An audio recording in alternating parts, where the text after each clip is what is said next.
Ha impartido conferencias en universidades y congresos tanto en Estados Unidos como en toda Latinoamérica y recientemente en Medio Oriente.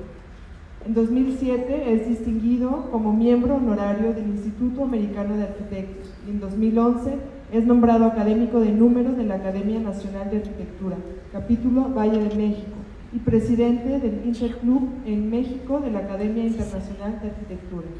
Sus principales obras en Legorreta Arquitectos son El Papalote, Museo del Niño, Museo Sandra Rhodes en Londres, Inglaterra, Museo Tecnológico de la Innovación, San José, California, Oficinas Corporativas Televisa de Santa Fe, Biblioteca de la Universidad Autónoma de Nuevo León, Biblioteca Principal de San Antonio, Texas, Centro de Artes Visuales de la Universidad de Santa Fe, Nuevo México, Centro Residencial Al-Schwab de la Universidad de Stanford, California, Pabellón de México en la Expo 2000 Hannover, Alemania, Max Palevsky Residence Hall en Chicago, Escuela de Graduados en la Administración de Empresas, Monterrey, Hotel Sheraton en Bilbao, España.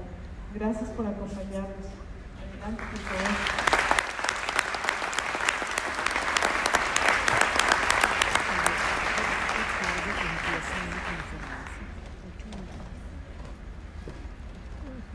Buenas noches a todos y muchas gracias por aguantar hasta esta hora.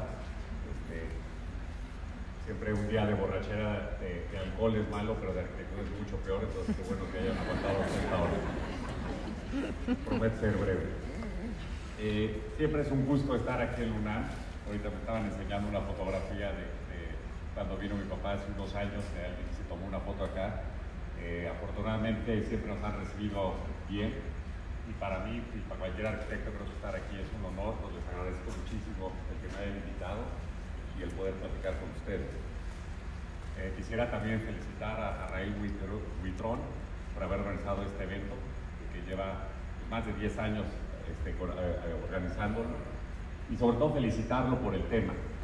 Él me habló la semana pasada para explicarme que realmente el enfoque no tanto quería que platicáramos acerca de nuestras obras, sí que platicamos de las obras, pero que sobre todo tuviera un enfoque de qué vamos a hacer con el medio ambiente, de cómo vamos a ser más sustentables, de qué vamos a hacer con la arquitectura y con nuestras ciudades en el futuro.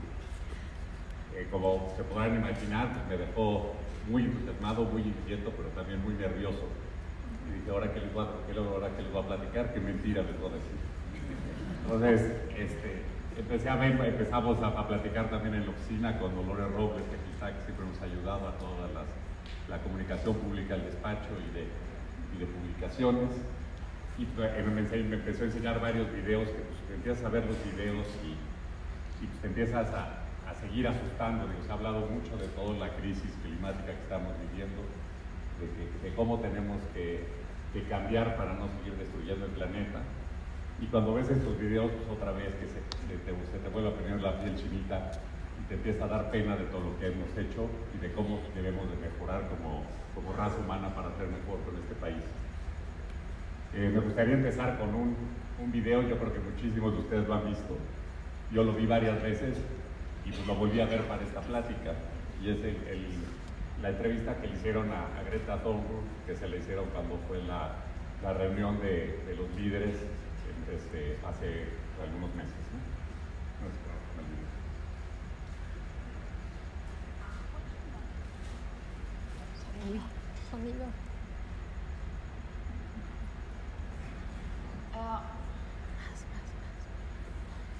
My message is that we'll be watching you.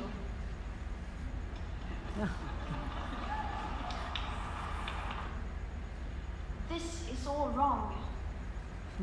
I shouldn't be up here. I should be back in school on the other side of the ocean. Yet you all come to us young people for hope. How dare you? You have stolen my dreams and my childhood with your empty words, and yet I'm one of the lucky ones. People are suffering. People are dying. Entire ecosystems are collapsing. We are in the beginning of a mass extinction, and all you can talk about is money and fairy tales of eternal economic growth. How dare you?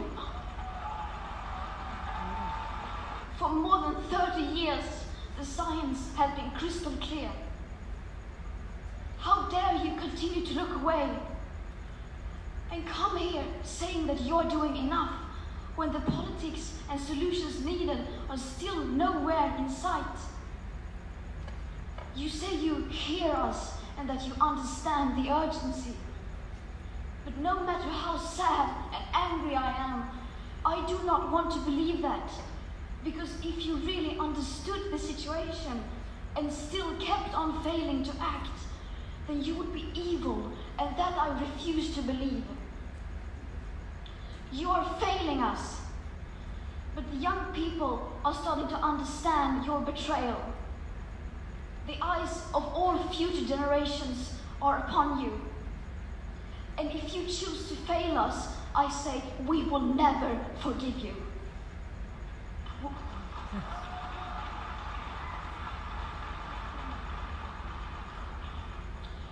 We will not let you get away with this. Right here, right now, is where we draw the line. The world is waking up, and change is coming whether you like it or not. Thank you.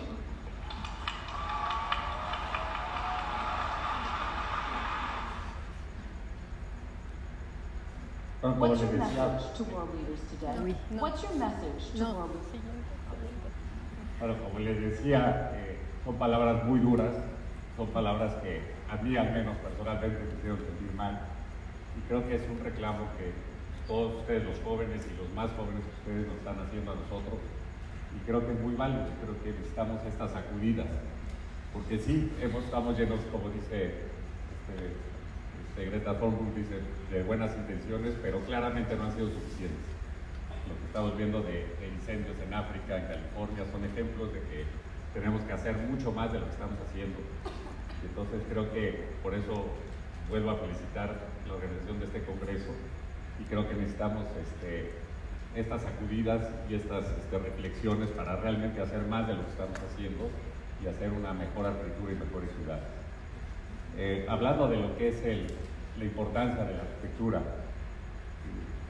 en las cifras, en algunas estadísticas suben o bajan un poco, pero alrededor de 50% de la energía que se consume la consumen los edificios, y más o menos el 25% la consume el transporte. O sea que nosotros, entre arquitectura y diseño urbano, pues podemos estar afectando alrededor del 75% de la energía que se consume en el planeta. Yo creo que por eso es importantísimo lo que hagamos nosotros como arquitectos. Y como decía, pues tenemos que todavía dar muchos pasos más de lo que estamos dando actualmente. Sin duda, pues LEED fue un gran principio, es una muy buena guía, creo que tiene principios que todos ya conocemos, que debemos de aplicar: el usar materiales locales, el buscar que durante la construcción contaminemos menos, el usar menos energía en nuestros edificios, el usar más luz natural, el usar ventilación natural. En fin, creo que ahí es una gran guía. Sin embargo, pues creo que no ha sido suficiente, creo que tenemos que seguirla ampliando, y sobre todo creo que tenemos que aplicar LEED también en forma local y en forma de nuestros proyectos. A lo mejor LEED, por ejemplo, para un proyecto pequeño en Oaxaca no aplica, pero nos puede servir algunos de sus principios, pero como les decía, creo que también tenemos que buscar en cada uno de nuestros proyectos cómo podemos aplicar esos principios y hacer una arquitectura pues mucho más sustentable. Creo que una de las enseñanzas que no debemos olvidar es todo lo que es la arquitectura vernácula. Nosotros en México tenemos la suerte de tener una gran lección de la arquitectura vernácula, y siempre que vamos a los pueblos, que vamos a ver la arquitectura que se hacía antes, vemos que es totalmente sustentable. Se usaban materiales locales, se usaba ventilación natural, se estudiaban las orientaciones y cosas tan obvias que ahora por alguna otra razón las olvidamos y ya no las hacemos. Y luego lo queremos justificar con vidrios carísimos o con algunas otras soluciones que, por no volver a la arquitectura vernácula, creo que es una fuente de inspiración que debemos de seguir. Otro tema también, sin duda, es la parte de urbanismo. Yo creo que el modelo que tanto hemos platicado que se empezó sobre todo en Estados Unidos después de la Segunda Guerra Mundial, de todo lo que son los suburbios, en algunas ciudades como ejemplos como en Texas o en Phoenix, en Los Ángeles, pues que fue digamos, la ideal del estilo de la vida americana, en donde cada quien tenía su casa, cada quien tenía su jardín, su propia alberca, y nos hemos dado cuenta pues, lo que consume eso y lo que consume para el planeta, y que no es de ninguna forma ya sustentable. Cuando vemos estadísticas de lo que consume un habitante de una ciudad como Nueva York, como Londres, de ciudades más densas, a lo que consume una ciudad como Phoenix, pues es creo que alrededor de 2 o 3 veces más de consumo per cápita. Entonces creo que sí, sin duda, ya no nos podemos seguir permitiendo el extendernos horizontalmente a nuestras ciudades. Nos tenemos que volver a hacer ciudades más densas y ciudades más de usos mixtos, que no dependan del automóvil, que no dependan también de una infraestructura que es carísima. Hay, por ejemplo, algunos videos en que ponen toda esta ciudad de Nueva York, de repente le empiezan a aplanar y se empieza a ver la huella de lo que ocuparía esa ciudad de Nueva York, y es impresionante, porque tú dices, oye, si yo Manhattan lo aplano y lo hago todo de 2 pisos de altura, pues acabo ocupando un territorio inmenso y destruyendo mucho más lo que es la naturaleza. Creo que hay también un fenómeno que está dando a todo el mundo, y la Ciudad de México pues, tampoco es excepción, que es las grandes ciudades es donde está el trabajo. Las ciudades, por ejemplo, como San Francisco, como Nueva York, como Londres, es donde las grandes empresas están, donde también están las empresas más innovadoras. Y de alguna forma, pues muchos de los jóvenes quieren ir a esos lugares de trabajo. Sin embargo, la gente que vive en esos lugares quiere defender su propiedad lo más que puede y no quiere permitir nuevos desarrollos. Ciudades, que creo que el ejemplo, no, el anterior, el ejemplo mayor es San Francisco. Es una ciudad que ha tenido un boom impresionante con todas las empresas de tecnología y sin embargo no ha habido una construcción de vivienda acorde a todo ese crecimiento que ha habido. ¿Cuál es el resultado? El resultado es que entonces todos los que se van a trabajar a San Francisco ganan muchísimo dinero, trabajan en Google, en Facebook, etcétera, pero tienen que vivir a 2 horas o a hora y media de donde trabajan, con todas las consecuencias de contaminación, de uso del coche, etcétera. Yo creo que nosotros tenemos que ver cómo podemos densificar otra vez nuestras ciudades, obviamente con orden, obviamente incluyendo a los vecinos, incluyendo a las autoridades, incluyendo urbanistas y arquitectos, pero tenemos que ver cómo podemos dotar otra vez de vivienda en donde se están produciendo los trabajos.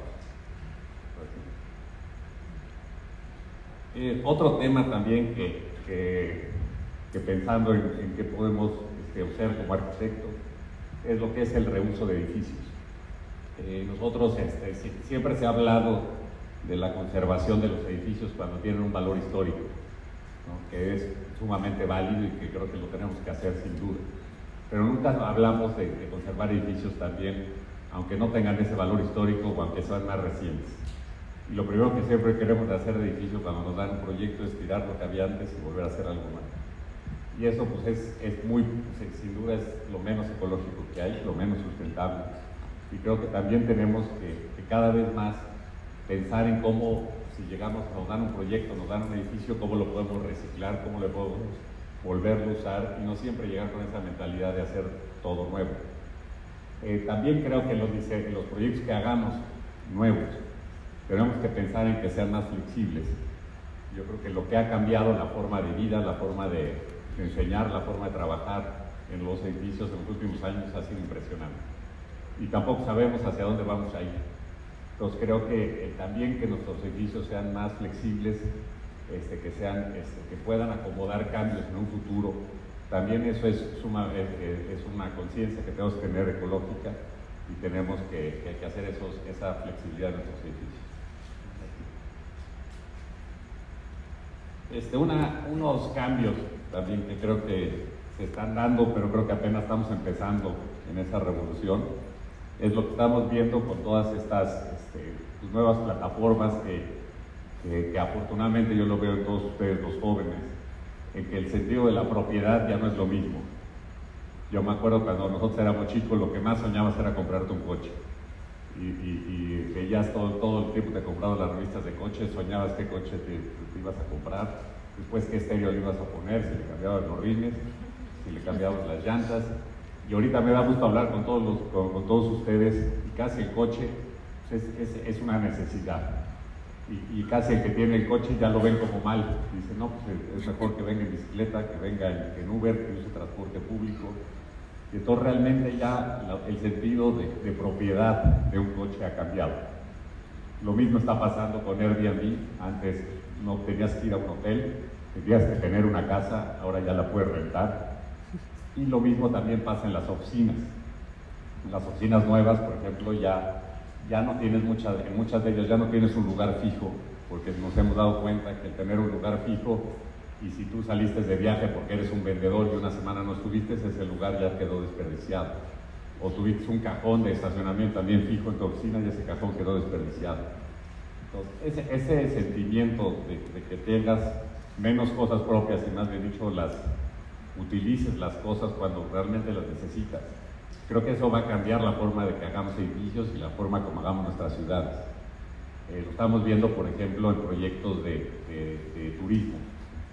Ya la gente ya no quiere tener su casa, porque eso es un dolor de cabeza. Decir, hoy tengo un departamento en Acapulco y lo tengo que mantener, y cada vez que voy está descompuesto y me cuesta carísimo, y lo acabo usando 3 semanas al año. El tener, por ejemplo, ya estos especies de tiempos compartidos, que hay muchísimos esquemas, pues creo que es una solución mucho más eficiente. Yo creo que incluso en la vivienda puede llegar a eso, a que nosotros digamos, bueno, si me dieron un trabajo en Polanco, pues ¿por qué no rento en Polanco? Y si después el año que entra me dieron un trabajo en Monterrey, pues voy a Monterrey. Y ya no tener tanto ese sentido de propiedad, de que yo tengo que tener a fuerzas mi casa, y mi casa tiene que ser la más grande de todos mis amigos, y eso pues implica más contaminación y más también daño al medio ambiente. No soy experto en estas tecnologías, y yo creo que apenas estamos, como digo, a la mitad del camino y empezando, y seguramente creo que va a haber nuevos esquemas que van a permitir hacer mucho más eficiente uso de los edificios. Otro tema, y sobre todo en países como México, se habla mucho de sustentabilidad, y yo creo que sin la sustentabilidad con el medio ambiente no va ligado también con la sustentabilidad en el campo social, pues también está totalmente destinada a fracasar. Imágenes como esta pues las vemos todo el tiempo en la Ciudad de México, en donde ves proyectos de alto nivel al lado de proyectos de ciudades con mucho menos recursos. Y yo creo que si no buscamos también en nuestros proyectos, sé que a veces dices, bueno, eso no le corresponde al arquitecto, yo creo que sí podemos aportar de arquitectos también en esquemas en que la sustentabilidad social, y que sean ciudades y proyectos que sean más compatibles en todos los estratos de la sociedad, eso automáticamente hace también que sean sostenibles a futuro y que también sean sostenibles con el medio ambiente.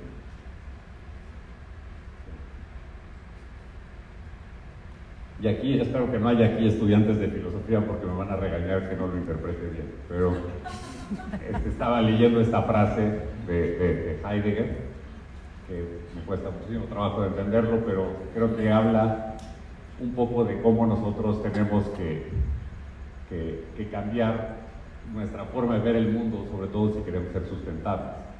Ponía, los mortales habitan en la medida en que reciben el cielo como cielo, en la medida en que dejan al sol y a la luna seguir su viaje, a las estrellas su ruta, a las estaciones del año su bendición y su injuria, en la medida en que no convierten la noche en día, ni hacen el día una carrera sin reposo. Yo lo que entiendo, como les digo, como humilde arquitecto que soy, no filósofo, es que tenemos que nosotros entender que nosotros los seres humanos no somos unos objetos que estamos fuera del mundo.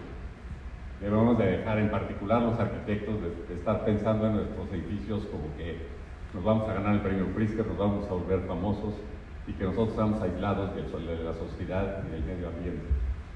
Yo creo que nosotros lo que más tenemos que entender es que somos parte de un sistema, que somos un granito de arena, que somos parte de todo este gran sistema que es el mundo. Dentro de también un granito es el ser humano. Y solo así vamos a poder hacer proyectos que cambiemos realmente lo que estamos haciendo, y podamos hacer, creo, una arquitectura que conviva con el medio ambiente y que realmente estemos pues más en un medio ahora sí que más sustentable. Esto implica en que, por ejemplo, lo que platicaba antes, a lo mejor ya no es tanto el tener, sino más bien dicho el de cómo convivo mejor con el medio ambiente, en el que, a ver, a lo mejor más que sacrificios, vamos a lograr tener esa convivencia, y yo aparte estoy convencido que eso nos va a hacer más felices. Por ejemplo, o sea, habían, en la ponencia anterior hablaban de que ser vegano y de que cómo teníamos también que ser vegetariano. Pues muchas veces dices es que lo que le hace bien al medio ambiente, lo que como también me hace mejor a mí. Y yo creo que eso es lo mismo en la arquitectura. Yo estoy convencido que si logramos arquitectura que le haga bien al medio ambiente, le haga bien a la sociedad también, esa arquitectura nos va a hacer más felices y nos va a hacer mejores arquitectos. Después de esto les quiero enseñar un poco apenado algunos de los proyectos que hemos hecho. Pero pues creo que es para decirles algunas cosas que creemos que hemos hecho bien. Por supuesto, como les decía al principio, estoy convencido que no, y están las pruebas ahí, que no estamos haciendo lo suficiente, pero pues creo que en algunas cosas vale la pena enseñarles los esfuerzos que hemos hecho. Me encontré esta casa. Esta es una casa que hizo mi papá hace muchísimos años en Valle Bravo. Esta fue cuando yo tenía como 8 o 10 años, y creo que fue un ejemplo que creí bueno volvérselos a enseñar a ustedes, porque pues fue una casa que hizo totalmente adaptada a la topografía, conservando por supuesto todos los árboles. Se usaron puros materiales locales, se usó la madera local, se usó todo, por supuesto todo tiene ventilación natural. Mi papá pues nunca pensó en LEED, nunca pensó en nada sofisticado en ese momento.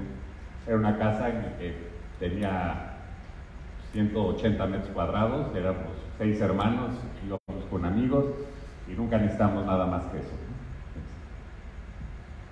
Entonces creo que lo que es interesante es que me encontré pues, estas fotos, y si lo vemos dices, oye, es una arquitectura muy sencilla, es una arquitectura de, como les decía, pues tiene techos en ese entonces era tejamanil, actualmente ya tiene teja, y con puros materiales locales, con maestros locales, ¿no? Así, adaptada a la naturaleza. Tengo que confesar que sí soy yo. Qué tierno. Sí, me la encontré. Ay, no, qué dice. Y yo les puedo decir que de los momentos más felices de mi vida fueron en esa casa. No necesitaba más que esto, y de alguna forma pues creo que ahorita que querías ver qué les enseñaba, yo dije, pues esta era una arquitectura que por qué la perdimos, porque ahora pues algunos clientes que cuando nos piden su casa en Valle Bravo ahora hablan de casas de 800 metros, de 1000 metros, con todas las sofisticaciones del mundo, y tú dices, bueno, pues en esta no necesitaba yo nada más que eso. Y los interiores, por otro lado, pues tenían esa parte pues, estética, que eran muy sencillos, pero muy bonitos, y creo que pues, fuimos muy felices. Algunas de las recámaras principales. Qué época. Otro proyecto que les quería enseñar, hicimos aquí asociados con Pablo Serrano en el Hotel de la Purificadora en Puebla. Y lo que creo que fue interesante de fue que adaptamos una antigua purificadora de agua. Hablando de reciclar edificios, la encontramos pues, bastante en ruinas, pero era una serie teníamos el galerón de abajo, una arcada que se había construido y algunos de los muros antiguos. Entonces, esta fue cuando la encontramos, existían todos estos muros, no teníamos alguna información de cómo había sido antes, y el reto fue decir, bueno, queremos tratar de hacer un hotel alrededor de esto, y aunque había poca información, pues creo que sí se logró hacer algo pues, que fuera interesante y que fuera una solución diferente.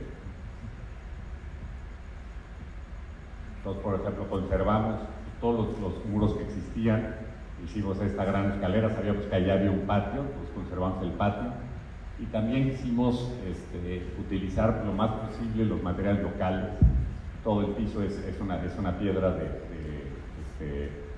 arqueológica que le llaman, pero es de Puebla. También usamos recinto, que también es de Puebla. Bueno, tratamos de recuperar, por ejemplo, algunos elementos también, como el letrero original. Todas las columnas eran las vigas que estaban en una bodega, las tenían, ya estaban medio podridas, las limpiamos y las usamos para las columnas. Y de alguna forma, pues creo que esto nos hizo hacer una arquitectura diferente a que si lo hubiéramos hecho nuevo. Creo que tuvo mucho más interés de haber hecho un hotel que fuera nuevo y que no hubiéramos contenido nada de dónde partir. Y esa es la idea de que creo que reusar edificios nos va a hacer soluciones muchas veces más innovadoras. Sí. Algunas de las ideas, hicimos por ejemplo el bar hasta arriba, que tiene toda la vista al templo de San Francisco, y en los balcones ya utilizamos elementos más contemporáneos. Pero bueno, pues como les decía, también fue usar materiales locales. El piso es de pasta, se estaba haciendo también en Puebla. Los baños los hicimos todos de ónix, que son también de una región muy cerca de Puebla. Y fue la idea de cómo sacarle con diseño y utilizando lo existente. En uno de los primeros edificios que hicimos con certificación LEED fue un edificio en Nuevo México. En el 2009, es cuando apenas estaba empezando las certificaciones, al menos para nosotros, y fue interesante porque fue una compañía que se dedicaba financiera, que normalmente pues, tiene sus oficinas en grandes ciudades, en Chicago, en Nueva York o en San Francisco. Él mudó su compañía en Santa Fe, que es el equivalente al San Miguel Allende de Estados Unidos, por poner una comparación, aunque obviamente es diferente. Pero hicimos todo esto con unos pabellones, todo alrededor de patios, y todo con la idea de tener un edificio sustentable. Lo que fue interesante aquí es que trabajamos con NARU, de Estados Unidos, la compañía de ingeniería. Y pues muchos de los elementos que hacíamos siempre por intuición, al trabajar con NARU lo pudimos ya modelar en computadora. Por ejemplo, el uso de estos volados en todo lo que es esta fachada, la cantidad de ventanas que teníamos que abrir en cada una de las ventanas para que tuviera suficiente ventilación natural, y todo eso lo pudimos modelar ya con la tecnología. Y aunque pues, la arquitectura que ven pues, es una arquitectura, si quieren, de baja tecnología, porque es una arquitectura de muros, de aplanado, etcétera, pero a base del uso de todos estos programas pudimos hacer que todas las fachadas, por ejemplo, esta fachada es poniente, entonces estudiamos exactamente qué ángulo teníamos que tener en las ventanas, y también el mismo emplazamiento dentro del terreno, donde quisimos conservar pues, los flujos de agua que había y toda la naturaleza lo más posible. En el interior buscamos elementos que tuvieran mucha luz natural. Era cuando también la idea de hacer esto de oficinas abiertas, que ahora pues, ya es muy común. Y estudiamos, por ejemplo, también en las partes centrales de las oficinas tener también luz natural. Entonces hicimos esta serie de domos como dientes de sierra para que entrara la luz natural en las oficinas. Por ejemplo, en este vestíbulo me acuerdo que hicimos varios modelos junto con ARU de ver de qué tamaño teníamos que hacer el tragaluz. Y como les decía, yo creo que ahí es donde la tecnología sí nos puede ayudar mucho. O sea, este tragaluz lo habíamos hecho el doble tamaño. Cuando hicimos los modelos iba a entrar la luz en cierta época del año, entonces lo redujimos, pusimos esos pequeños lubercitos y logramos toda una experiencia que fuera muy agradable, pero que, como les decía, con principios que a lo mejor venían de la arquitectura vernácula y tradicionales, pero ya pudiendo usar la tecnología para asegurarnos de que sí funcionaran bien. La calidad humana de todos los espacios, la idea es que siempre estés viendo al exterior y a los espacios abiertos. Y pues aquí están algunos, por ejemplo, de todos los estudios que hicimos con Novearu. Por ejemplo, ahí ven los estudios de iluminación del lobby que les enseñé hace un tiempo, el estudio de cómo teníamos que hacer los tragaluces. Entonces creo que pues, fue una experiencia interesante. Gracias. Pues después en México hicimos un edificio en Santa Fe, también Cuando lo hicimos era un edificio de renta, afortunadamente el dueño lo quiso hacer también sustentable, fue Lil Oro, y después cuando lo rentó FEMSA, y FEMSA decidió incluso hacerle todavía unos cambios extras para convertirlo en platino. Entonces fue bueno porque era un edificio que comercialmente tenía que ser razonable de costo, no podíamos hacer una locura porque no era un capricho, tenía que ser negocio, pero de alguna forma sí logramos incorporar todos los elementos sustentables. Por ejemplo, en lo que hicimos es que el aire acondicionado tiene unos louvers que están en la otra, bueno, en la fachada de hasta arriba sí llega a ver unas ranuritas y en el otro lado están donde puede entrar ventilación natural. Entonces, mucho de la época del año tú nada más ventilas el aire y no tienes que estarlo enfriando. Todos los materiales también son prácticamente menos de 80 kilómetros a la redonda, ¿no? Estudiamos las diferentes fachadas.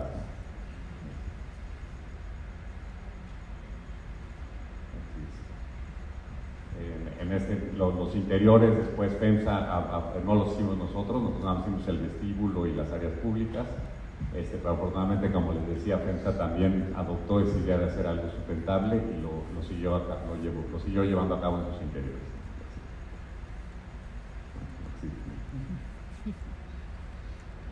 Otro proyecto que es muy interesante porque nos habló una señora ya mayor de Guatemala, y que dijo: quiero hacer un edificio para dejarles como patrimonio a mis hijos.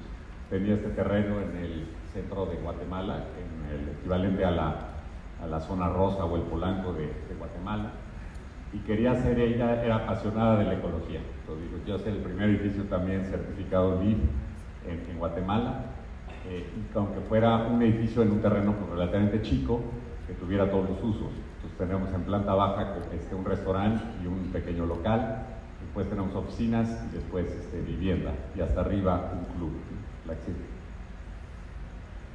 Entonces fue también que la gente que viviera aquí usara lo menos posible el coche. Es una zona que tiene oficinas, tiene hoteles, tiene comercios muy cercanos, entonces curiosamente lo han rentado los departamentos muchos extranjeros que se mueven en bicicleta y se mueven más de forma peatonal. Y el lograr los usos mixtos, aunque no tenga que ser un proyecto demasiado grande, o sea, tenemos, como les decía, el piso comercial y las pistas de oficinas y después la vivienda. Y ahí hicimos la inspiración del arco maya para hacer todo el portal de entrada. Y ven un poco lo que es el corte, que tiene los tres usos, y el club que funciona tanto para las oficinas como para los departamentos e incluso para gente externa. Y pues hicimos todos también todas las ingenierías y todo, tratando de ser sustentable, y siendo en un país pues, como Guatemala, que se pudo perfectamente sin tampoco tener costos exorbitantes.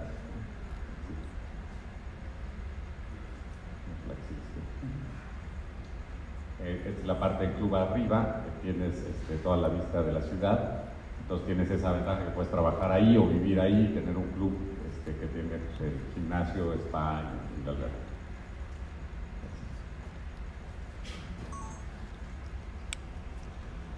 Luego el proyecto que hicimos nos tocó trabajar con Richard Rogers, que es la torre de Vancomer, que me dio justo que lo mencionaran aquí en la plática del Utrón anterior, que fue todo una experiencia, primero por el lugar en el que está, es un lugar primordial en la Ciudad de México, en la puerta de Reforma hacia la zona financiera, o viniendo del centro es la puerta de Chapultepec. Creo que fue muy interesante también la colaboración. Incluso la empresa se llama Lebu Rogers, porque pues, hicimos el proyecto junto con toda la oficina de Richard Rogers, en todas las etapas juntos. Y fue el ver, bueno, cómo íbamos a hacer en un terreno tan importante. La parte urbana, a lo mejor esto ya no es tan de ecología, pero es la parte que Reforma gira aquí a 45 grados, y esa fue la idea de enmarcar lo que es la esquina y de hacer dos triángulos que respondieran a la geometría de los dos ángulos de Reforma. Desde el principio, pues sí hablamos de hacer un edificio también sustentable, además de que fuera un edificio que fuera un ícono en la ciudad. Empezamos a ver ideas de que respondieran a su entorno urbano. Y otro de los temas fue decir, bueno, ¿cómo podemos incorporar el verde en un edificio de 50 pisos? Entonces tienes el parque de Chapultepec enfrente, pero la idea era ver si en una torre alta podías también tener esa sensación de tener espacios exteriores. Entonces salió la idea de hacer estos jardines o estos patios, son cada 3 pisos, están en las diferentes orientaciones, y la idea es que cada uno de los departamentos del banco puede tener este acceso a un jardín o a un patio. Entonces tú puedes estar en el piso 30 y tener siempre ese contacto con el exterior. Se ve todo lo que es la planta estructural, y como les decía, esa mordida que hace el jardín va cambiando en diferentes orientaciones para que tú puedas tener vista con los patios a diferentes lugares de la ciudad. Los patios los trabajamos con el Liceo Redondo, entonces cada uno tiene un tipo de planta del Valle de México, y la idea es que los empleados puedan salir y tener alguna reunión y tener ahí contacto con el aire fresco en los pisos superiores. Bueno, la parte estructural, a lo mejor no es tema de esta plática, pero fue todo un tema el ver cómo podemos hacer una solución vertical para un suelo muy malo como es el de la Ciudad de México, y trabajando muy de cerca otra vez con Ovearo y también con Colinas y de Vuelta. Bueno, hablando de algo de que también era sustentable, comentaba al principio, que era la flexibilidad. Tratamos de hacer las grandes columnas, fueron alrededor, son las 6 columnas rojas perimetrales, y las diagonales que hacen que toda la estructura de antisismos la tome el perímetro, que eso fue muy eficiente, y nos dejó que el centro pudiera ser muy flexible con columnas mucho más chicas. Y bueno, el tema principal fue la fachada. Ahí no queríamos hacer un edificio de vidrio totalmente, dijimos para un clima como la Ciudad de México teníamos el reto de ver si podíamos hacer algo que protegiera del sol. Entonces estudiamos esta celosía entre las 2 oficinas y también con Ovearo, en donde es como una doble fachada. Entonces tú tienes el paso de gato que te sirve para limpiar las ventanas, y aparte ese también sirve como protección de sol, y luego tienes esta malla enfrente que te deja ver a través de ella, pero también te protege del sol. Hicimos todos estos estudios. Estructuralmente tenía un reto porque tenía que poder funcionar independiente de lo que es el edificio en un sismo. Y estudiamos las diferentes orientaciones, entonces, con la idea de que en la fachada, por ejemplo, sureste, que era la más, o la suroeste, que era la que mejor vista tenía porque es la que veía Chapultepec, y desgraciadamente era la que más sol tenía. Entonces ahí se hizo una malla más densa y más abierta en las otras fachadas, pero siempre con el mismo patrón. También, en nuestra opinión, esto también tenía algo que ver con todas las formas geométricas de México, desde las grecas de Mitla o todos los textiles que vemos en las culturas indígenas mexicanas. Cuando vimos el color también de la malla, primero la habíamos hecho plateada, la vimos de dentro y el plateado curiosamente te reflejaba muchísimo. Después vimos el color morado, que pues, obviamente también a nosotros nos gustaba mucho. Y como anécdota, cuando se lo mandamos a Richard Rogers dijo, no, pues si ustedes quieren morado, tiene que ser morado, porque no me imagino que ninguna ciudad del mundo me dejen hacer un edificio de 50 pisos morado más que México. Pero lo que fue interesante del morado es que por fuera se ve bastante fuerte, y por dentro realmente lo que acabas de ver realmente ves una malla que es como si tuvieras un filtro en los lentes. Entonces te deja ver toda la vista de la ciudad, pero te protege del sol. Y lo que ha sido interesante de esta fachada es que tenemos el mismo sistema de aire acondicionado de terracota, que tienes un sensor de temperatura, y cuando estás abajo de 27, 26 grados, entonces nada más se recircula el aire, no se prende el aire. y entonces alrededor de 8 o 9 meses al año realmente nada más está circulando el aire y no tiene que estar usando el aire acondicionado. Pues sí, también se certificó, era certificado oro, creo que estaban en proceso de platino, no sé si ya lo lograron. En la parte de arriba del estacionamiento, que tiene todo lo que es la parte del comedor y las áreas públicas, es donde llegan los elevadores del estacionamiento y de la calle, y donde tenemos el auditorio, unas solas exposiciones y todo el comedor de empleados. Creo que ya he comentado en algunas otras pláticas la anécdota, pero sigue siendo muy buena, que cuando hicimos el edificio lo estábamos viendo ya la maqueta con Richard Roy, y dijo: no, estoy feliz de trabajar con ustedes, estoy muy contento del edificio, el único problema es que le pusimos estacionamiento. Entonces dijimos: no, pero ¿cómo crees? Y digo: sí, estamos haciendo un edificio del mismo tamaño en Londres y tiene 10 cajones de estacionamiento. Entonces tiene prácticamente para la ambulancia, para los bomberos, y para alguna emergencia. Y dijo: bueno, pero lo bueno es que lo pusimos en un edificio aparte, que tiene ventanas. Entonces ahora que se termine el automóvil en la sociedad en unos años, pues ya podemos convertir eso en algo más.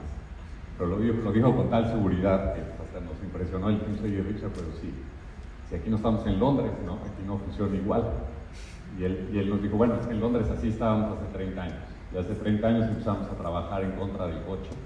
Y ahora pues nadie usa coche, todo el mundo usa transporte público, usa bicicleta, peatón. Y creo que pues, en México afortunadamente vamos en ese camino. Cuando hicimos la torre todavía nos tachaban de más locos por esos comentarios. Y pues ahorita pues, ustedes ya ven que hay muchas alternativas de transporte al coche, y yo creo que eso va a ir en aumento. Así. La parte del vestíbulo, que la idea es que estuviera muy integrada con la ciudad, y tiene la altura de la Secretaría de Educación enfrente. Y el tema de en la noche, que también la celosía nos ha permitido pues, que se ilumine la noche y se pueda volver también como un motivo del banco, de que pueda tener presencia en las campañas que están pasando en la ciudad, etc.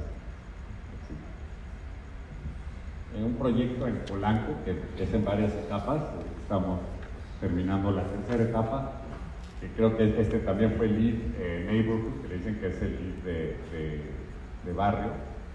Y lo que es interesante es que creo que es una solución que tiene todos los usos, es decir, tiene 3 torres de vivienda, tiene todas las amenidades de la vivienda como un club, abajo tiene toda la zona comercial y tiene 2 torres de oficina. Todo el techo de la zona comercial lo convertimos en verde. Pues es un reto el cómo pueden convivir todos estos usos en un mismo lugar. Y de alguna forma, uno de los del despacho me decía: hijo, no vayas a enseñar eso porque se ve muy denso, se ve muy construido. Pero yo, por otro lado, creo que de alguna forma es lo que tenemos que buscar también en algunos casos de las ciudades. O sea, yo estoy seguro que si calculamos lo que contamina una gente viviendo aquí a lo que contamina una gente con su casa en lo más verde, pues va a contaminar muchísimo más, ¿no? Porque tiene que usar el coche, tiene que tener una casa mucho más grande. Entonces, de alguna forma, tampoco tenemos que tenerle miedo a la densidad. Aquí fue pues, los diferentes, la zona comercial, que tiene toda la zona de restaurantes. Y fue todo, pues aquí está Emanuel Pérez, que es exalumno aquí del UNAM, que lleva 7 años trabajando en este proyecto, 8 años. Ha sido todo un reto el ver cómo podemos combinar todos estos usos, que funcione y que tenga todas esas ventajas, ¿no? Sí. El techo, de hecho, esta foto estaba recién terminada, ya está bastante más verde todo lo que son las azoteas, y se vuelve todo un jardín como de 10,000 metros cuadrados en todos los techos del centro comercial. Sí. Y bueno, los diferentes interiores, como la entrada de oficinas tenía que ser diferente de la entrada de vivienda. Así. Y la vivienda, pues que la gente puede bajar, agarrar el elevador y tener todas las amenidades, y también bajar el elevador y tener el cine y los restaurantes. Otro proyecto de usos mixtos, en donde la idea es que estamos mezclando lo que es usos mixtos y también el reusar un área. Es en Querétaro, está enfrente del acueducto, y teníamos una antigua hacienda que se llamaba la Hacienda Santiago, y se llama Barrio Santiago. Digo, la hacienda de carretas, perdón. El terreno pues, es privilegiado porque tiene toda la vista al acueducto. Pero pues, también lo que hemos querido es conservar lo que era la hacienda, en lo que son los restaurantes, la parte del hotel que está arriba de lo que eran los establos. Hicimos toda la escala, trabajando mucho con el INAH para ver cómo no debíamos afectar la vista del acueducto, entonces lo hicimos todo escalonado. ¿Sí? Y la idea de tener otra vez esta idea de usos mixtos. Esta es la zona de departamentos, tienes comercio en las plantas bajas y estás muy cerca de lo que es el centro de Querétaro, con la idea de hacer un centro urbano para Querétaro, ¿no? Sí. Y luego la parte también que creo que tenemos que sacarle más provecho en nuestro país, en particular en el centro de la Ciudad de México, por supuesto en Querétaro, es el usar este espacio exterior, el uso de terrazas, el uso de balcones. Creo que tenemos un excelente clima y lo tenemos que utilizar más. Sí.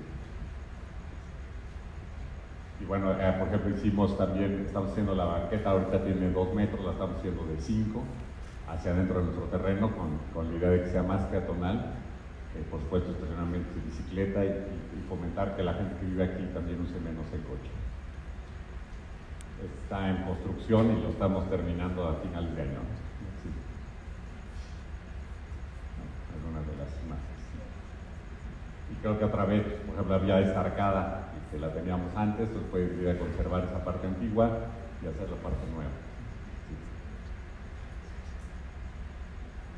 Por ejemplo, el spa estaba en una parte que tenías unos muros de las caballerizas, y acabo, pues, creo que va a ser interesante el haber dejado esa parte de los muros existentes.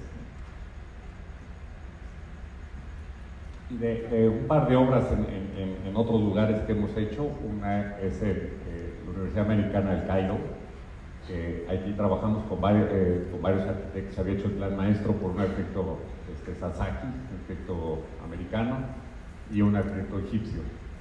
Y fue interesante cómo ver las discusiones del arquitecto egipcio, que continuamente él decía: oye, en el desierto tenemos que hacer espacios más chicos, espacios peatonales.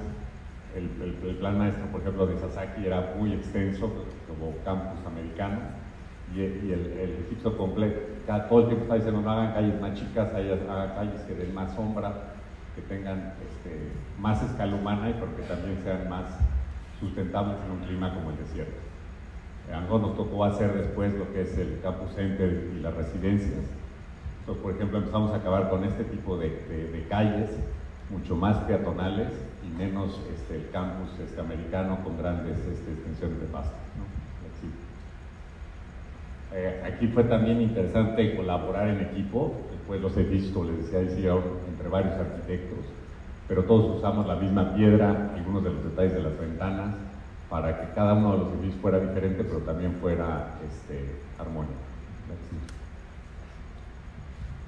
Estudiamos pues, mucho de las ventanas estas de las Masher Bella que estaban comentando en la conferencia anterior, para proteger del sol. También estos balcones que tú pudieras abrir las ventanas, pero también te protegieran del sol.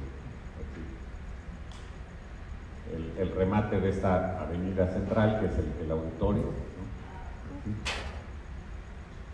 Y en algunos elementos incorporamos el uso del azulejo, que también es muy de la cultura islámica, y para meter un elemento de color. Uno de los auditorios principales, pero por ejemplo todo el vestíbulo de este auditorio era esta pérgola, ¿sí?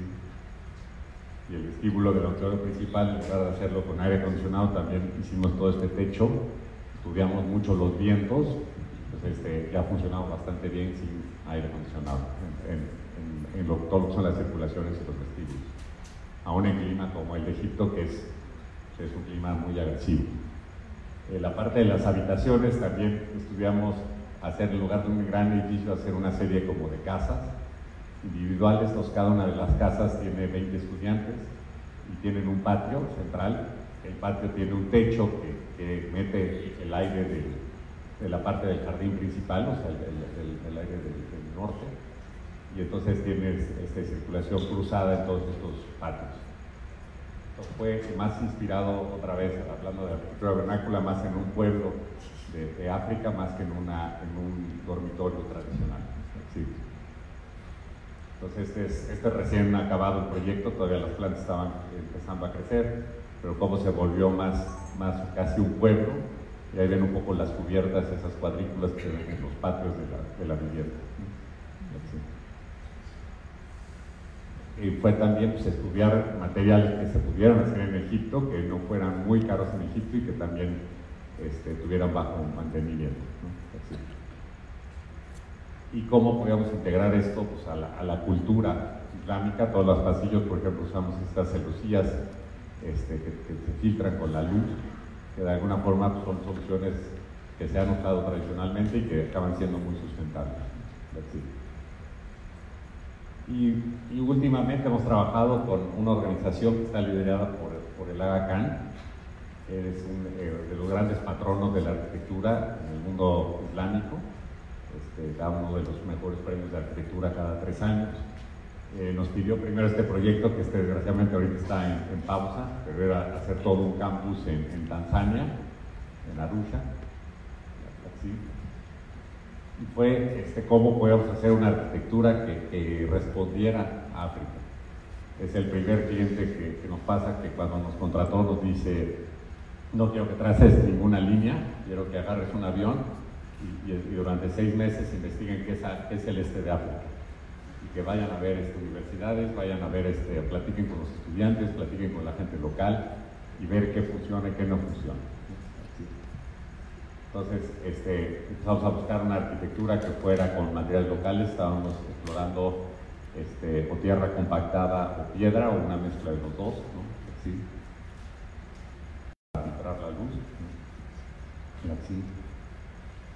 Y incorporando también otra vez artistas locales. Por ejemplo, todo el piso lo estaba diseñando un artista también africano, y tiene toda la vista al volcán, al Monte Meru, que es un volcán impresionante. Entonces estamos poniendo nuestra veladora a la Virgen de Guadalupe, que algún día tenían el dinero, pero el gobierno todavía no los apoya en varias cosas, entonces es más un problema político. Así. Pero el mismo cliente después nos dio un proyecto en Kampala, en Uganda. Sí ya está en construcción, y es hacer un hospital con universidad, ¿sí? Y es otra vez el mismo reto de cómo hacer una arquitectura que pertenezca al lugar y que responda a las condiciones locales. Aquí, por ejemplo, estudiamos mucho de todos estos patrones de los textiles africanos, ¿sí? Y vimos que había mucha tradición de usar el tabique en Uganda. Entonces todas las fachadas las estamos haciendo de tabique, porque queríamos usar un material que tuviera buena mano de obra, pero que también fuera local. Hay mucha polvo en la ciudad, y es como un polvo como rojo, como de barro. Entonces también era una fachada que iba a envejecer bien. Y estudiamos todos estos patrones africanos. El portal de entrada es muy simbólico de las instituciones del Aga Khan. Estamos haciendo todo este portal para el acceso, ¿sí? Y aquí fue, por ejemplo, como en un hospital, pues muchas de las áreas no necesitan aire acondicionado. Obviamente las habitaciones, los quirófanos, los cuartos de tratamiento sí, pero por ejemplo todo el lobby, todas las circulaciones, aquí le hicimos todo un estudio de ventilaciones también para que tuvieran ventilación natural y no fueran con aire acondicionado, y luz natural también, ¿sí? Ya es, por supuesto, todo un reto cómo construir en África. Nosotros nos quejamos a veces en México que estamos muy atrasados. Cuando vamos a África, pues vemos que todavía en México ya hay una gran industrialización comparado con los países, pero de alguna forma ha sido también una enseñanza de ver cómo podemos hacer soluciones, como decimos, de volver a lo básico, pero a la vez que sea un hospital de primera, tiene que cumplir con todos los estándares internacionales y lograr cosas también que sean humanas. Por ejemplo, la diálisis, que normalmente es un cuarto cerrado, estás en un tratamiento que igual estás 2 o 3 horas ahí, y que puedas tener, pues, también en esos lugares una vista y luz natural, ¿no? Así. O los lugares de donde están las familias de los enfermos, que también tengas esta sensación de estar en el exterior, ¿no? También estamos trabajando con un arquitecto del paisaje, con Vladimir Jurovic de Líbano, y ha sido muy interesante, hablando de sustentabilidad, todo su su enfoque. Este es un terreno muy grande, que estamos haciendo todo el plan maestro y la primera etapa son los 2 edificios que les enseñé. Pero por ejemplo él dijo, ni modo que dejemos todo el resto del terreno vacío durante 10, 15 años o 20 años que se va a tardar hacer este proyecto. Entonces trae todo un proyecto de permacultura, de hacer sembradíos orgánicos, sembradíos que también sirvan de enseñanza a toda la comunidad local en lo que se van construyendo los otros edificios. Sí. La parte de la escuela de medicina y de enfermería, ¿no? Sí. En donde, por ejemplo, todo este teatro también le quitamos el aire acondicionado, las ventanas de arriba, pusimos una serie de ventiladores que puede tener ventilación natural. Este clima es parecido podría ser como Guadalajara o Cuernavaca. Y creo que trabajando con el Aga Khan ha sido pues, una enseñanza para nosotros, creo que es una institución que siempre ha tenido una gran conciencia social y creo que eso nos ha motivado a que tenemos que hacer todavía más cosas sociales. Es una cosa muy chiquita que hicimos, pero nos pidieron que ayudáramos a un pueblo que se llama La Nopalera en Morelos, fue de los pueblos que fueron dañados durante el sismo de hace 2 años. La iglesia estaba muy dañada, con el temblor, así la encontramos, ¿no? Sí. Y entonces aquí también Emanuel trabajó mucho en este proyecto y fue la idea de hacer una iglesia nueva, hacerla con materiales muy sencillos, por supuesto tampoco había demasiado presupuesto. Arreglamos todo lo que es la plaza, ¿sí? Y lo que fue interesante es que se quedó con el piso de cemento, las celosías a los lados y tiene un par de ventiladores y tiene totalmente ventilación natural y pues ha funcionado pues, muy bien como iglesia y como centro comunitario para el lugar. Esto es un poco lo que les quería platicar hoy y pues no sé si todavía tengan energía para algunas preguntas o si no creo que me las van a mandar y también por correo las contesto con mucho gusto.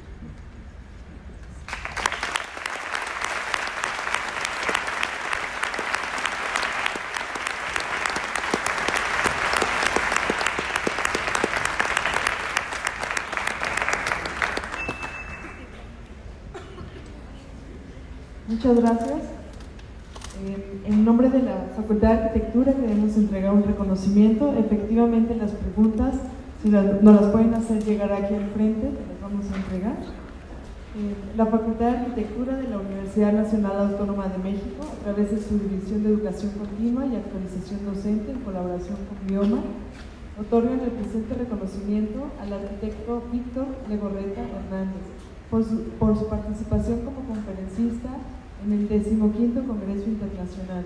Por mi raza hablará el espíritu, firma el maestro en arquitectura Marcos Massari, el maestro en arquitectura Raúl Butrón y el arquitecto Héctor Ferreiro. Muchas gracias.